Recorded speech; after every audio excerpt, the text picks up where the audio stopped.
DTV news కి స్వాగతం. Go సంరక్షణ సమైక్య జిల్లా అధ్యక్షులుగా మర్రా అనిల్ కుమార్.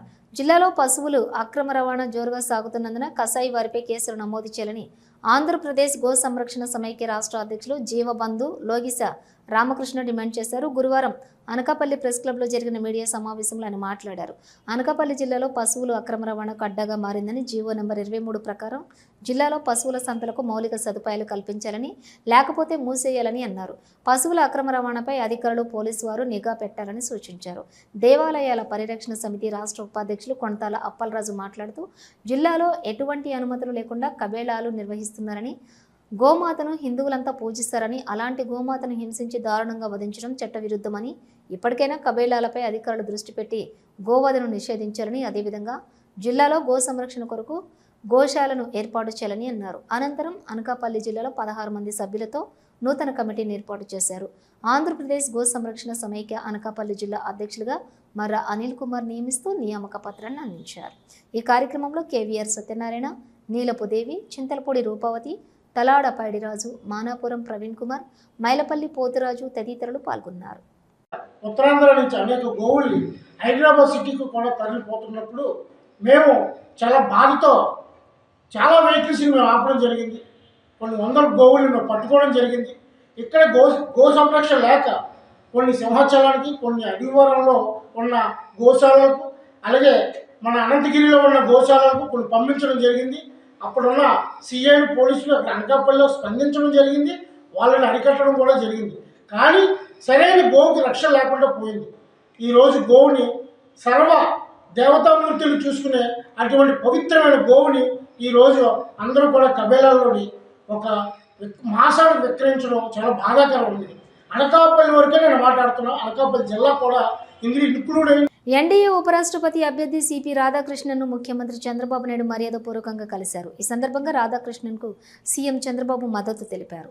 పిఠాపురం నియోజకవర్గం ఎమ్మెల్యే జనసేన పార్టీ అధ్యక్షులు శ్రీ పవన్ కళ్యాణ్ పిఠాపురం నియోజకవర్గం ఆడపడుచులకు శ్రావణ శుక్రవారం కానుకగా చీర, పసుపు, కుంకుమ పంపించారు. పిఠాపురం పాదగయ క్షేత్రంలో సామూహిక వరలక్ష్మి వ్రతాలు నిర్వహిస్తున్నారు. ఈ వ్రతాలలో పాల్గొంటున్న వారికి ఎమ్మెల్సీ శ్రీ నాగబాబు సతీమణి శ్రీమతి పద్మజ తొలి పూజలో పాల్గొని చీర, పసుపు, కుంకుమ అందించారు.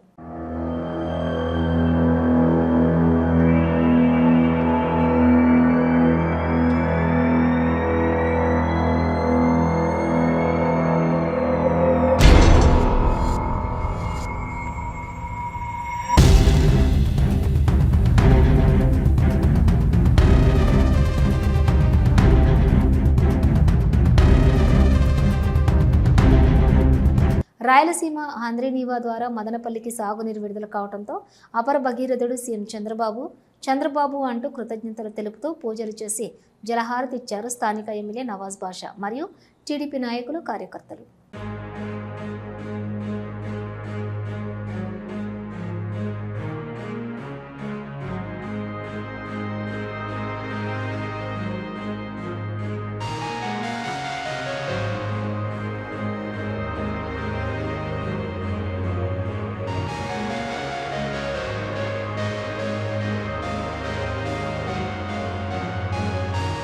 వైసీపీ స్కాముల డైవర్షన్ కోసం దేవాలయాలపై తప్పుడు ప్రచారాలు చేస్తున్నారు.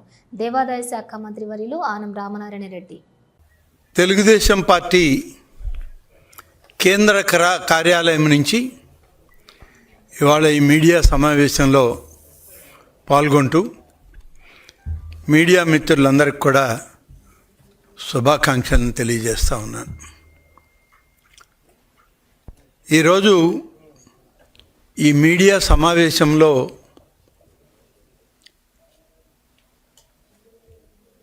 ఒక ప్రత్యేకమైన పరిస్థితుల్లో ఈ రాష్ట్రంలో అనుకోని విధంగా భగవంతుణ్ణి, అలాగే హిందూ ధర్మాన్ని, ఆచారాలను రాజకీయ వైకుంఠపాళిలోకి లాగేటువంటి ప్రతిపక్షం ఈ రాష్ట్రంలో ఉండడం బాధాకరం. ఇది ఈ విషయాలపైన మాట్లాడాల్సి రావడం కూడా కొంత బాధను కలిగిస్తూ ఉంది. గడిచిన సంవత్సరం రోజులుగా కూటమి నాయకత్వం, తెలుగుదేశం పార్టీ జాతీయ అధ్యక్షులు, రాష్ట్ర ముఖ్యమంత్రిగా శ్రీ నారా చంద్రబాబు నాయుడు గారు వచ్చాక అనేక విధాల రాష్ట్రంలో గతంలో జరిగినటువంటి దుర్మార్గపు పరిపాలన నుంచి రాష్ట్రాన్ని, ప్రభుత్వాన్ని, ప్రజలని కాపాడడంతో భగవత్ ఆలయాలను కూడా ప్రక్షాళన చేయాలి అనేటువంటి ఆయన నిర్ణయం.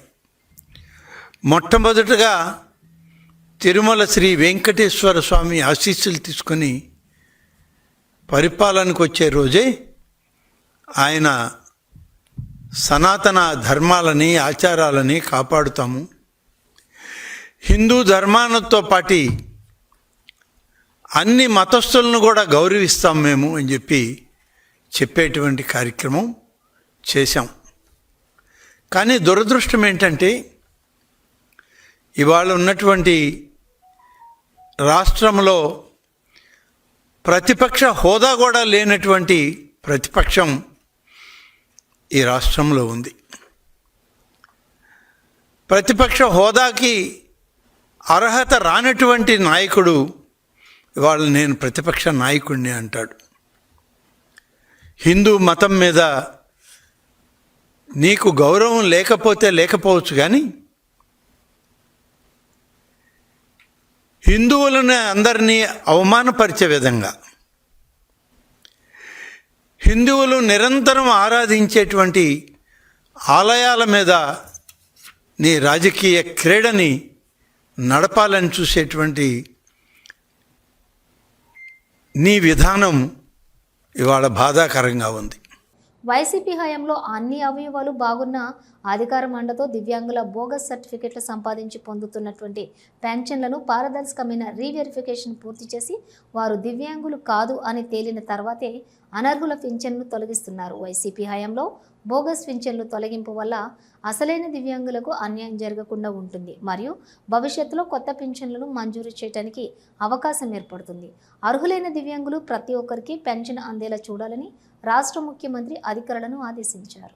దివ్యాంగుల పెన్షన్స్ లో 3,000 నుంచి 6,000 చేశాము, 5,000 నుంచి 15,000 చేశాము. అయితే గత ప్రభుత్వం ఏర్పడిన కొద్ది రోజుల్లోనే కోనసీమ జిల్లాలో అలాగే కడప జిల్లాలో కలెక్టర్కి వచ్చినటువంటి ఫిర్యాదుల మేరకు అక్కడ ఉన్నటువంటి కలెక్టర్స్ వెరిఫికేషన్ చేయగా గత గవర్నమెంట్ లో చాలా బోగస్ డిజేబిలిటీ సర్టిఫికేట్స్ ఇష్యూ చేశారని, దానివల్ల అనర్హులు చాలా మంది డిజేబిలిటీ పెన్షన్స్ తీసుకుంటున్నారనే విషయం వెలుగులోకి వచ్చింది. అప్పుడు గౌరవ ముఖ్యమంత్రి గారు ఇది ఎంతవరకు కరెక్ట్ అన్నది ఒక విశ్లేషణ చేయమంటే వికలాంగుల పెన్షన్ గత 5 సంవత్సరాల్లో సుమారు 2,07,000 మంది కొత్త మందికి ఇవ్వడం జరిగింది. అంతకు ముందు ఉన్నటువంటి నెంబరు 6 లక్షలు. 15 సంవత్సరాలుగా 6 లక్షలు ఉంటే కేవలం 5 సంవత్సరాల్లోనే 2,10,000 పెన్షన్స్ కొత్తగా ఇవ్వడం జరిగింది. ఎందుకు అలాగే ఇవ్వడం జరిగింది అనేది విశ్లేషణ చేయగా చాలా అనర్హులకి గత పరిపాలనలో అనర్హులకి చాలా మందికి పెన్షన్స్ వికలాంగుల పెన్షన్ సర్టిఫికేట్స్ ఇవ్వడం జరిగింది అనేది వెలుగులోకి రాగా మేము మొత్తం అన్ని సర్టిఫికేట్స్ ని కూడా వెరిఫై చేయమని గౌరవ ముఖ్యమంత్రి గారు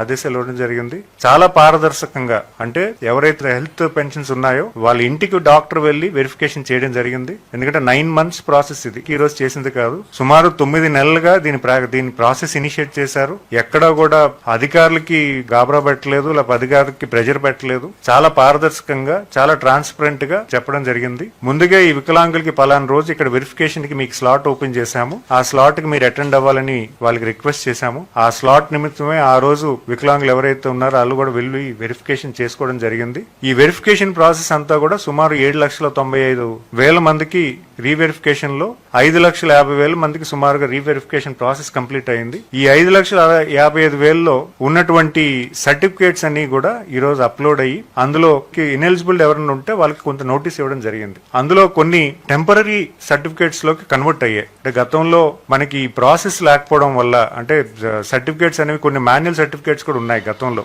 యాక్చువల్ గా డిజేబిలిటీ యాక్ట్ అనేది 2016లో వచ్చింది. అది అంతకు ముందు ఉన్నటువంటివన్నీ కూడా manual certificates. So manual certificates అన్ని కూడా కొన్ని టెంపరీ సర్టిఫికేట్స్ కింద కన్వర్ట్ అవ్వడం జరిగింది. కానీ వాళ్ళకి ఎలిజిబిలిటీ ఉంటే మాత్రం, వాళ్ళకి 40% కన్నా ఎక్కువ ఉంటే మాత్రం వాళ్ళకి కూడా అరుగుల్లో కలుపమని చెప్పి మన గౌరవ ముఖ్యమంత్రి గారు నిన్న మాకు అందరికీ కూడా ఆదేశాలు ఇవ్వడం జరిగింది. సో వాళ్ళు కూడా కన్సిడరేషన్ చేస్తూ రేపు పెన్షన్ వాళ్ళకి ఆగకుండా చేయడానికి కూడా మేము కార్యాచరణ చేస్తున్నాము. ఎమ్మెల్యే ఎరపతినేని శ్రీనివాసరావు ఆధ్వర్యంలో టీడీపీ వాళ్ళు దాచేపల్లిలో చికెన్ హోల్సేల్ షాపులను మూసేయించి మార్కెట్ ధర కంటే 30 రూపాయలు అదనంగా వీళ్లే అమ్ముతున్నారని, దాంతో రోజుకు 50,000కు పైగా టీడీపీ వాళ్ళు దోచుకుంటున్నారని ఆరోపించారు.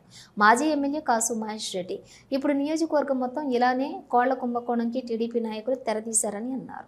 ఎవరు చేయనటువంటి అవినీతికి ఆవిష్కరణ చేస్తున్నారు తెలుగుదేశం నాయకులు. ఎరపతినేని శ్రీనివాసరావు గారు గురజాల ఎమ్మెల్యే వారి ఆధ్వర్యంలో తంగిడ నాయకుడు అంట చికెన్ భాష, సయ్యద్ భాషానో చికెన్ భాషానో అంటారు. ఏమిటిరా అక్కడ జరుగుతున్నది అంటే చికెన్ స్కామ్, కోడి కుంభకోణం. ఇంతకన్నా అవమానం ఏముండదు. మీకు నవ్వు వస్తుంది, నాకు ఏడుపు వస్తుంది. చికెన్ స్కామ్, కోడి కుంభకోణం. అసలు ఎప్పుడు మనం ఇటువంటిది వినుండరు కూడా రాష్ట్రంలో. మండలంలో గతంలో సరే ఏ పార్టీ అధికారంలోకి వచ్చినా, గతంలో వైఎస్ఆర్సీపీ ప్రభుత్వం ఉన్నప్పుడు కూడా 3-4 కోళ్లు అమ్ముకునేవాళ్ళు తెచ్చి తెలంగాణ నుంచో కోళ్ల ఫారాల నుంచి. కానీ గత 9 నెలల నుంచి ఉన్న వాళ్ళందరినీ బెదిరించి, ఓ చిన్నగాలపాడు వ్యక్తున్నాడు వెంకటరెడ్డి అని పక్క మండలం కారంపూడి అతను, నడికుడిలో మరొక చౌదరి గారు, ఇలా అనేక మందిని బెదిరించి అందరి చేత ముయిపిచ్చేసి హోల్సేల్ మార్కెట్. ఎరపతినేని శ్రీనివాసరావు గారి ఆధ్వర్యంలో అక్కడున్న పోలీసులు వీళ్ళని పిలిపించి, వెంకటరెడ్డి అనే వ్యక్తిని, నీ మీద కేసులు పెడతాం, రేప్ కేసు పెడతాం, గంజాయి కేసు పెడతాం, అసలు నువ్వు షాప్ తెరిస్తే నీ దగ్గర పనిచేసే వాళ్ళని తీసుకొచ్చి ఇరగదీస్తాం, తంతాం అని బెదిరించి అతన్ని ముయిపిచ్చేశారు. రాష్ట్రం మొత్తం మీద 30 లక్షల మంది దివ్యాంగులకు మాత్రమే ఇస్తున్న పెన్షన్ను వైఎస్ జగన్ ముఖ్యమంత్రి అయిన తర్వాత 21 రకాల వైకల్యాలను గుర్తించి 66,36,000 మంది దివ్యాంగులకు పెన్షన్ ఇచ్చారని తెలిపారు. అనంతపురం జిల్లా వైఎస్ఆర్సీపీ అధ్యక్షులు అనంత వెంకటరామిరెడ్డి పెన్షన్ పెంచి ఇస్తామని చెప్పి అధికారంలోకి వచ్చిన కూటమి ఏడాదిలోపే 4,15,000 మందిని అనర్హులంటూ కోత పెట్టింది. దివ్యాంగులకు ఎప్పటిలాగే పెన్షన్లు ఇవ్వని నేపథ్యంలో వారి యొక్క తరపున వైఎస్ఆర్ కాంగ్రెస్ పార్టీ పోరాడుతుందని కూటమి ప్రభుత్వాన్ని హెచ్చరిస్తున్నామన్నారు అనంత వెంకటరామిరెడ్డి. రాష్ట్ర వ్యాప్తంగా కూడా 30 లక్షల మందికి మాత్రమే ఇచ్చే పెన్షన్లని జగన్మోహన్ రెడ్డి గారు ముఖ్యమంత్రి అయిన తర్వాత దివ్యాంగుల్లో కూడా 6 రకాల దివ్యాంగులు కాకుండా దాదాపుగా 11 రకాల 21 రకాల వారిని కూడా గుర్తించి కేటగరైజ్ కూడా చేసేసి కూడా వారికి కూడా ఆర్థికంగా కూడా ఎవరెవరికంటే మంచంలో ఉండి పూర్తిగా దిగి పని చేసుకోలేని వారికి 10,000, 15,000 ఇచ్చే కార్యక్రమం కూడా చేపట్టడం జరిగింది. జగన్మోహన్ రెడ్డి గారు ముఖ్యమంత్రిగా దిగిపోయేంత సమయానికి అంటే 2024 మార్చి, ఏప్రిల్, మేలో కూడా దాదాపుగా ఈ రాష్ట్రంలో ఒక 66,34,000 మందికి పెన్షన్లు అనేది కూడా ఇచ్చేవారు. అందరికి కూడా అన్ని రకాల వారికి కూడా 66,34,000 మంది. ఇంకా చాలామంది అర్హత ఉన్నారని చెప్పేసి ఎన్నికల సమయంలో కొత్త పెన్షన్లు అనేది కూడా ఆ రోజు జగన్మోహన్ రెడ్డి గారు ప్రతి సంవత్సరము జనవరిలో ఒక మారు, జూన్లో ఒక మారు అర్హత సాధించిన వారందరికీ కూడా కొత్త పెన్షన్లు కూడా శాంక్షన్ చేసే ఒక పద్ధతి అనేది కూడా తీసుకొని వచ్చింది జగన్మోహన్ రెడ్డి గారు ముఖ్యమంత్రిగా ఉన్నప్పుడు. కూటమి ఏర్పడిన తర్వాత వారు అనేది కూడా కోతలు అనేది కూడా ప్రారంభం కూడా చేసుకోవడం కూడా జరిగింది.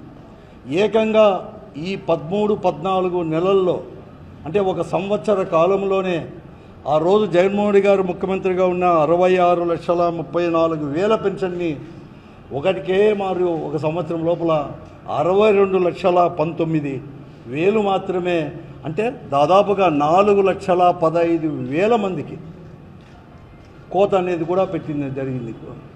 నెల్లూరు జిల్లా అధ్యక్షులు మాజీ మంత్రి కాకాని గోవర్ధన్ రెడ్డి ప్రెస్ మీట్ నిర్వహించారు. దోచుకో దాచుకో అన్నట్టుగా ఉంది చంద్రబాబు ప్రభుత్వాన్ని విమర్శించారు కాకాని గోవర్ధన్ రెడ్డి. రైతులను పట్టించుకున్న పరిస్థితి ఈ కూటమి ప్రభుత్వంలో లేదని, పచ్చపత్రికల్లో ఆహా ఓహో అంటూ ఓకదంపుడు వార్తలు రాసుకోవడం తప్ప ప్రభుత్వం చేస్తుంది ఏమీ లేదని విమర్శించారు. ముఖ్యమంత్రి గారేమో ఒక సెట్టింగ్ వేసుకుని రైతుల గురించి బ్రహ్మాండంగా ఉపన్యాసం ఇవ్వడం తప్ప రైతు శ్రేయస్సుని గురించి కానీ, వ్యవసాయం సంక్షోభంలో ఉంది కాబట్టి రైతుల సంక్షేమాన్ని గురించి కానీ ఏమాత్రం పట్టించుకునేటువంటి పరిస్థితి లేదు. ఒక విధంగా చెప్పాలి అంటే రైతులని అడ్డం పెట్టుకుని దోచుకున్నటువంటి ప్రభుత్వం బహుశా భారతదేశ చరిత్రలో ప్రస్తుతం ఉన్నటువంటి కూటమి ప్రభుత్వం తప్ప మరొకటి ఉండదు అనేటువంటిది ఈరోజు రైతులందరూ కూడా మాట్లాడుకునేటువంటి పరిస్థితి. ఏపీ సీఎం చంద్రబాబు నాయుడు ఢిల్లీ వెళ్లారు. కేంద్ర ఆర్థిక మంత్రి నిర్మలా సీతారామన్ని కలిశారు. ఏపీ శాస్కీ పథకం కింద గతంలో 2010 కోట్లు ఇచ్చారని, ప్రస్తుతం రాష్ట్రంలో పెండింగ్లో ఉన్న మూలధన ప్రాజెక్టుల కోసం అదనంగా 5 కోట్లు కేటాయించాలని వినతి పత్రం సమర్పించారు చంద్రబాబు నాయుడు.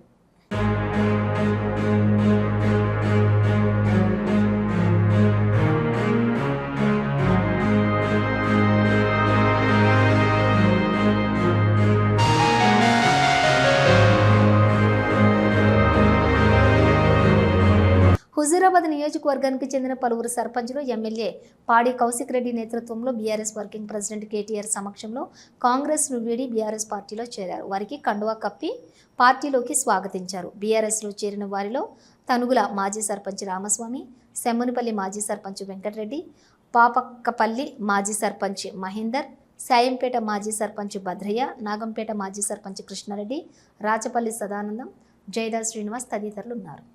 10 ఏళ్ల బీఆర్ఎస్ పార్టీ పాలనలో దర్జాగా బతికిన రైతన్నకు కాంగ్రెస్ దుర్మార్గ పాలనలో యూరియా కోసం అధికారుల కాళ్లు మొక్కే దుస్థితి రావడం అత్యంత బాధాకరమన్నారు మాజీ మంత్రి సిద్దిపేట ఎమ్మెల్యే హరీష్ రావు.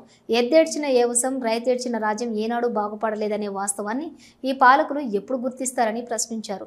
ఇంకెప్పుడు రైతన్న యూరియా కష్టాలు తీరతాయి? యనుమల రేవంత్ రెడ్డి అని ఆగ్రహం వ్యక్తం చేస్తూ ఎక్స్ వేదికగా రైతులు యూరియా కోసం పడుతున్న కష్టాలకు చెందిన వీడియో పోస్ట్ చేశారు హరీష్ రావు. కాంగ్రెస్ చరిత్ర అంతా అవినీతిమయమే. లాలూ ప్రసాద్ పై ఆరోపణలు వస్తే ఆయన్ను కాపాడేందుకు ఆర్డినెన్స్ తీసుకొచ్చారు. దీన్ని రాహుల్ గాంధీ చించేశారు.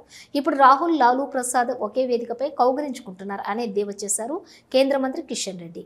మనకందరికీ తెలుసు, లాలూ ప్రసాద్ గారు ఆ రోజు ఆయన మీద ఆరోపణలు వస్తే ఆయనను రక్షించడం కోసం కాంగ్రెస్ పార్టీ ఆర్డినెన్స్ తెచ్చింది. ఆ రోజు రాహుల్ గాంధీ పెద్ద పోజు కొట్టి ఆర్డినెన్స్ ను ప్రెస్ కాన్ఫరెన్స్ లో చించేశాడు. ఈ రోజు అదే లల్లు ప్రసాద్ తోటి బీహార్ లో కౌగలించుకొని పాదయాత్రలు చేస్తున్నాం. ఇదే రకమైనటువంటి ఆర్డినెన్స్ ఏదైతే మీరు తెచ్చారో దానికి వ్యతిరేకంగా మేము ఈరోజు చట్టం చేస్తే ఇదే రాహుల్ గాంధీ ఈ రోజు వ్యతిరేకిస్తున్నాడు. నేతి బీరకాయలో నెయ్యి ఎంతుందో కాంగ్రెస్ పార్టీలో కూడా నీతి ఎంత ఉంటుంది. కాబట్టి విపక్ష పార్టీలుగా ఆ రోజు ఒక విధానము, ఈ రోజు ఒక విధానం, ఆ రోజు ఒక న్యాయము, ఈ రోజు ఒక న్యాయము. మనకు తెలుసు, ప్రధానమంత్రిగా శ్రీమతి ఇందిరాగాంధీ గారు పనిచేస్తున్నప్పుడు ఆమె పదవిని రక్షించుకోవడం కోసం ఎన్నికల్లో అక్రమాలు జరిగాయి, ఎన్నికల్లో అవినీతి జరిగింది, ఎన్నికల్లో అధికార దుర్వినియోగం జరిగింది. మీరు పార్లమెంట్ సభ్యురాలుగా ఎన్నిక చెల్లనేరదని న్యాయస్థానం తీర్పిస్తే తన పార్లమెంట్ యొక్క సభ్యత్వాన్ని, ఆ సభ్యత్వంగా వచ్చినటువంటి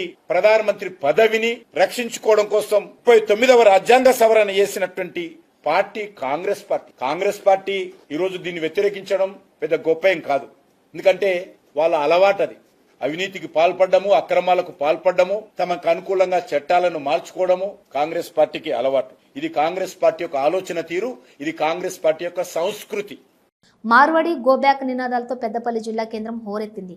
నకిలీ వస్తువుల అమ్మకాలు చేయటంలోని మార్వాడీలకు పెట్టింది పేరని, అలాగే పన్నులు ఎగ్గొట్టడంలో వారిని మించిన వారే లేరని ఆగ్రహం వ్యక్తం చేస్తూ స్థానిక వైయూజేఏసీ పిలుపు మేరకు జిల్లా వ్యాప్తంగా వ్యాపారులు స్వచ్ఛందంగా బంద్ పాటించారు.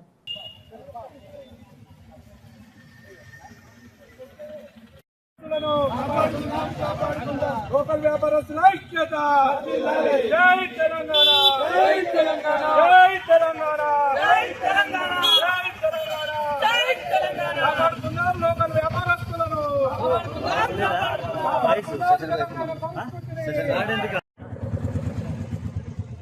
ఎలక్ట్రికల్ శానిటరీ అసోసియేషన్ తరపు నుండి ఈరోజు మేము స్వచ్ఛందంగా పిలుచుకున్నాం. నకిలీ వ్యాపారం గురించి మేమందరం ఐకమత్యంగా ఉండి ఈ యొక్క నకిలీ వ్యాపారాన్ని గోబ్యాక్ అనే నినాదంతో ఈరోజు మేమందరం స్వచ్ఛందంగా పనిచేసుకొని ఈ యొక్క నిరసన కార్యక్రమాన్ని తెలియపరుస్తున్నాం. దయచేసి అందరూ ప్రతి ఒక్క వర్తక వ్యాపార సంఘ సభ్యులందరూ ప్రజలందరూ కూడా గమనించి ఈ యొక్క నకిలీ వ్యాపారాన్ని అరికట్టడానికి మీరు కూడా మాకు చైతన్యం ఇవ్వాలనేటువంటి నినాదం చేస్తున్నాం. ఈ యొక్క 100కు వచ్చేదాన్ని 50కి వస్తుంది, 70కి వస్తుందని తీసుకొని ఈరోజు మీరు ఎంత నష్టపోతున్నారో దాన్ని మీరు గుర్తించుకుంటలేరు. దానివల్ల మీకే కాకుండా గవర్నమెంట్ కానీ ప్రతి వారికి కానీ నష్టం జరుగుతున్నది. ఎలాంటి సేల్ ట్యాక్స్ కానీ ఎలాంటి రిసిప్ట్లు కానీ కనీసం మీరు ఇచ్చేటువంటి వ్యాపారంలో ఏ వస్తువు పేరు కూడా క్లియర్గా రాయరు, బిల్లులు ఇవ్వలేరు. ఇలాంటి ఇచ్చి అందరం మేము GST కట్టుకుంటూ మేము అన్ని విధాల వ్యాపారం చేసుకుంటూ ఒరిజినల్ అమ్ముకునే వాళ్ళము ఈరోజు మేము నష్టపోతున్నాం. మేము కనీసము మా యొక్క కిరాయి కూడా వెళ్ళలేనటువంటి పరిస్థితి, పిల్లలకు జీతాలు ఇవ్వలేనటువంటి పరిస్థితి కూడా మీ యొక్క నకిలీ వ్యాపారంతో మేము అందరం నష్టపోతున్నాం. కనుక ఇలాంటి నకిలీ వ్యాపారాన్ని అరికట్టాలనే ఉద్దేశంతో ఈరోజు మేము మా యొక్క పిస్తా group Peddapalli electrical sanitary association trade association తరఫు నుండి మేము ఈ యొక్క పిలుపునివ్వడం జరిగింది. దయచేసి ప్రజలందరూ గమనించవలసిందిగా కోరుచున్నాం.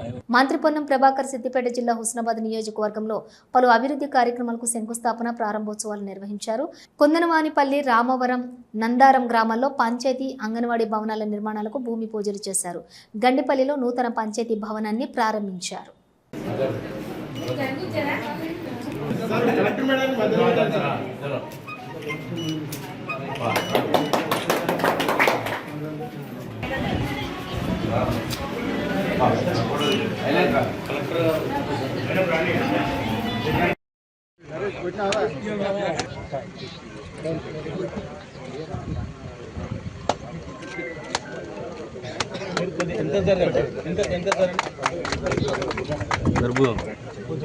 బులెటిన్ ముగించే ముందు హెడ్లైన్స్ మరోసారి. ఇవి బులెటిన్ విశేషాలు.